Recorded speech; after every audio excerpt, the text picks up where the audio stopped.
Papa, voici la vie carême, car te voici déguisé en soldat.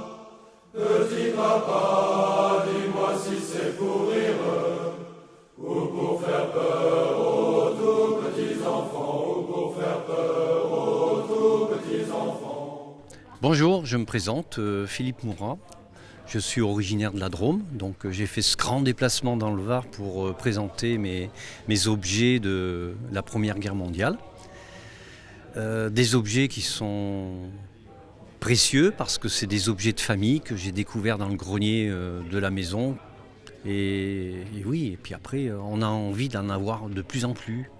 Et puis c'est comme ça que ça démarre. Et puis après je suis rentré dans une association du 15-9 à Briançon, qui est l'infanterie de troupes de montagne. Et puis de fil en aiguille, comme on rencontre des tas de gens, on s'intéresse plus profondément de l'histoire, du passé. Et après, on a envie de faire connaître, c'est pour le devoir de mémoire, il faut le faire connaître aux enfants. Alors donc on fait des expos dans les écoles, pour les CM2, 6e. Et les enfants, ils sont très attentifs parce que ça les intéresse, ils sont intéressés. Ouais. Il est évident que quand on fait un exposé dans des écoles, c'est délicat de présenter des armes. Mais ça fait partie du cours. Parce qu'on ne peut pas faire un exposé sur la Première Guerre mondiale ou la Deuxième Guerre mondiale sans présenter des armes. Ça n'a pas de sens. Voilà. Alors c'est délicat, c'est vrai, mais sur des enfants, on évite qu'ils les touchent, déjà. Et puis, on passe vite le sujet. On montre juste l'arme. Après, on passe à autre chose. On passe sur des récits, sur des documents, des images. Et on montre des images qui ne sont pas violentes.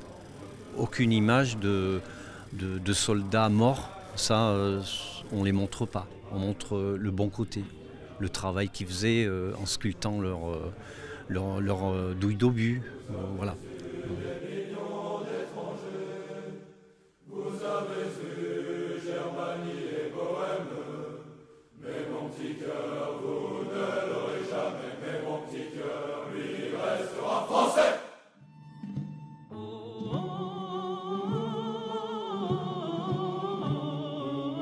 On est dans une période où on est dans la fin d'une période.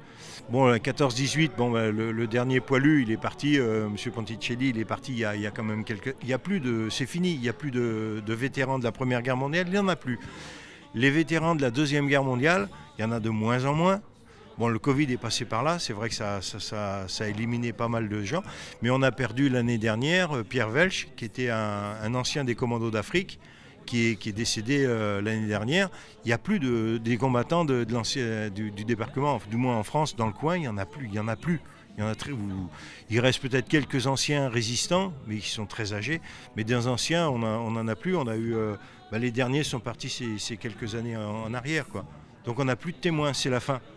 Et donc nous, notre travail, notre devoir, c'est pas un travail, c'est un devoir, c'est de montrer, de prendre le relais et de parler aux jeunes. Parce que si nous on ne le fait plus, c'est terminé. Donc plus de devoir de mémoire, après on oublie. Et les morts seront morts 2 fois. Je ne sais plus qui a dit ça, si on oublie, les morts meurent 2 fois. Et nous on ne veut pas. Déjà une fois c'est trop. Parce qu'oublier les morts, c'est les tuer 2 fois. Je ne vois pas l'intérêt d'avoir des casques ou des machins comme ça pour les cacher. Donc nous, ce qu'on fait, on les accumule, on les met en place pour la pédagogie, c'est pour apprendre aux gens qui ne connaissent pas, les enfants. On fait on a déjà fait des expositions dans les écoles dans la Drôme.